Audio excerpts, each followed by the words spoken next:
Su extension ka mari lainana New Delhi da ngarang Ministry of Home Affairs amadi Kuki National Organization KNO amasung United People's Front UPF ki marakta wari shanakhiba adu Jomi Revolutionary Army ZRF ki maikai makhoi gi leiriba designated camp ki masing hanthaba amadi mafam nauna hongdok hongjin tawba ngamloi haina sikhang khangduna leibadagi tangkak kaya thokna chatharakhiba su extension ka mari lainaba mifam adu mahayan ba ngamdre haina phongdok pirioja maru oina ZRF namakoigi designated camp masing hanthaba ngamloi haina koigi sikhang khangbadagi Kuki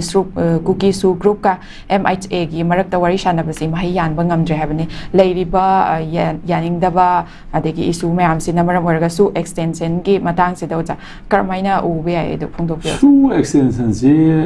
masi ahmad tripartite talk oromani adu manipur gi di masi yaurwe na manipur government gi di madu magi tongan state ma low he ma mag de ko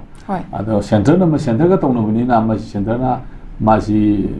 su tawdori basi kari maram gi no ma khanabam sangi moina di Congress na torom mani adu ne pagdai tai nei ko adu phatre na khalaga di hoji BJP lengang leibni na madu wiro to buda mogi policy gi makha da taw buka madu kaisu kai de na idi khali adu itaga di side na mangang ko Congress na su BJP na su Congress ki matam na taw bani haiba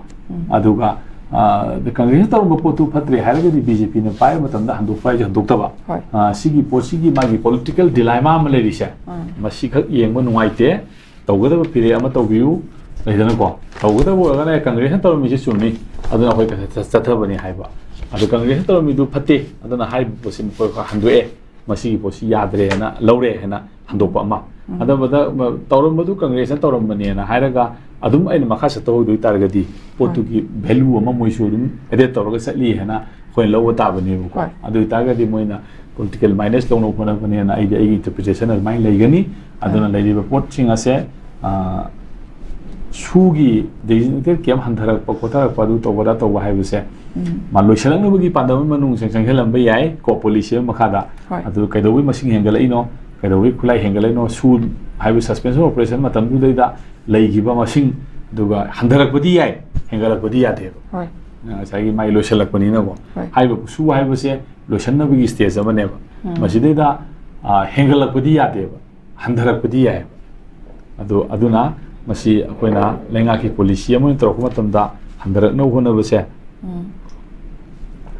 masi honabam thopani loisana hona rakpada initiative amani hena ajodum lojege ko adaga sigi posi tawudabu hairi ba pose amana amata sandaba leba ki obo policy amagi magi nation gi magi interest to gi bathabak ni haidana launaba oitarga nation gi interest to wonati hai targa di huji pali belenga sina masi handu pe yai ko adana magi vision mayam mai policy mayam khoi loina khangma ngamde manungda kai leibno haiba ngamde leidana ko adu mayam sing to khoi uthorak pathabak sing aduna adum makhata na khangani adana ILP gi na ILP khoi gi shu gi extension ase lariba issue si asam kan hanaraba manipur da du tawre khulai pare phonga chale du toda tawre hairi mayam puna mak amata ta de ngai adum lairiba ne ko adu ta ga di some basic hidden agenda khara soidan leiba hai bja khoi gi su bu yaning da ba nataga su gi lariba pot si ga to do mayam sing khanmam thokpa ne ko aduna adu isu dum khangani aduna lariba posi yam thun loisala kan sida tangdu leita ba su tawri bji gi maram na karino mugi dimana karino noi kamno sunati haire hanana ko lai pai sunati haire mai foreign national yawi haisu haire mai jo lari me ampuna maksida karigum bakharadi soidana aron bakhara ko yaubra haibase akoi me ampuna mongalona maksing na lei maramaduna yam thuna people gi khoi miyam gi wakhal se mek sengana ba haiba keno singa se gray area la hendana ba khoi policy maker singna lenga pai singna hona pun thui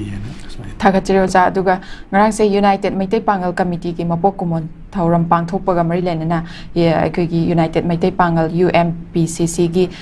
Vice President of Phongdok ki ba wafam da irang sigi waration purak na ba hotna bada mipum khudingmang na amata oina kholau laumina ba mathau tai haina ai gi Manipur gi leiriba ziki irang asigi matang da wafam sumaina phongdok piro ja wafam ase kamaina haibadi wafam se kamaina yengbe ja masi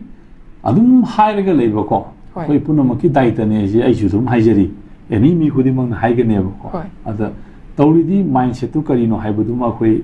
yamna maximum mathau tai aduna leiba people sing mindset asi contradiction le riba mindset sing asina loisan na ge na khan ma thok tai hoi continue to gen khan da ba hoi continue to ge ha ga na continue to no bi lambi le ge ni loisan gen khan loisan na bi lambi le ge ne ba adu ani mak le riba faction khuding koi gi le riba koi gi le riba group khuding mang na hai yo posing se loisan bi ma thok tai tang du lai ta ba ma thok tai ha na loina khana boi ta ga di makha amuk sang da ro ba adu le riba si da makha sang da ge na khan ba khara group khara adai community khara adai leidana ko sugum ba mayam sing ase yaw ba dagi adum makha sang da bani an hai yo puna musi lotion ge na khalaga di lotion ge na khan ba mi ku tu da dum ani mang lotion bai lambi lei ge ne ba sang da ge kha sang da bai lambi lei ge ne ba ko aduna puna mak se lotion ge na khan ma thok tai lotion ge na khalaga lotion bai lambi lei ge ni adan lei ba lotion bai lambi lei ba do lotion ge na khan ri go lotion bai lambi lei roi aduna puna mak lotion mi na si hai ba si am phawa haibam thokpa akoi myam puna mung shu haiba pot amani luri di puna mak na lotion ge na khan ba du ne hoi lotion ge na khan mi na ba du ne ba adu lambi lei ne ba lotion akoi puna mak ma thok tai di hairaga adum thamoi manung da lotion ge na khan da ba yauraga di adum lotion lo masi ni hujik lai di phibam se thakachero ja amuk